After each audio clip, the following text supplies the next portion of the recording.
তীব্র গ্যাস সংকটে রাজধানীর সিএনজি ফিলিং স্টেশনগুলোতে প্রতিটি গাড়িকে গড়ে 5 ঘন্টা অপেক্ষা করতে হচ্ছে এবং তারপর তাদের গ্যাস নিতে হচ্ছে।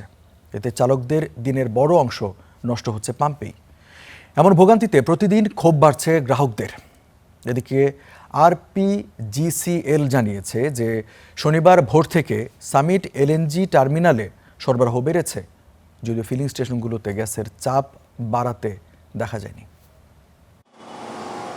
মগবাজারের সিএনজি অটোরিকশা চালক মোফাজ্জল হোসেন ২০ বছর ধরে এ পেশায় থাকলেও এবারই প্রথম মুখোমুখি এমন তীব্র গ্যাস সংকটের। ৬০ টাকা গ্যাস যদি ঢুকে যখন আমি আর একটা টিপ মারতে পারবো, আবার সিরিয়ালে যাইতে হইব। ১৫০০ টাকা ভাড়া মারছি, ৭০০ টাকা জমা দিতে হইব।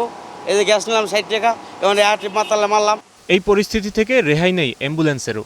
গ্যাস পেতে অপেক্ষা করতে হয় দীর্ঘ সময়। শনিবার ছুটির দিনেও রাজধানীর সিএনজি ফিলিং স্টেশনগুলোতে ছিল কিলোমিটার জুড়ে গাড়ির সারি। ভোর থেকে অপেক্ষা করে গ্যাস পেতে লাগছে ৫ থেকে ৬ ঘন্টা। এদিকে আরপিজিসিএল জানায়, শনিবার ভোর থেকে মহেশখালীর সামিট এলএনজি টার্মিনাল থেকে গ্যাস সরবরাহ বেড়ে ৪৬০ মিলিয়ন ঘনফুট হয়েছে। ১৯ আগস্ট থেকে আরও বেড়ে হবে ৬০০ মিলিয়ন ঘনফুট গ্যাস। তবে জাতীয় গ্রিডে এই সরবরাহ বাড়ার কোনো প্রভাব চোখে পড়েনি ফিলিং স্টেশনগুলোতে। কর্মীরা জানিয়েছেন, গ্যাসের চাপ আগের মতোই কম, নেমেছে ১/৩। সরকার পক্ষ থেকে দ্রুত সমাধানের আশ্বাস দিলেও মাঠ পর্যায়ে এখনও অনিশ্চয়তায় আছেন গ্রাহকরা। Fahim Yusuf, star news, Dhaka.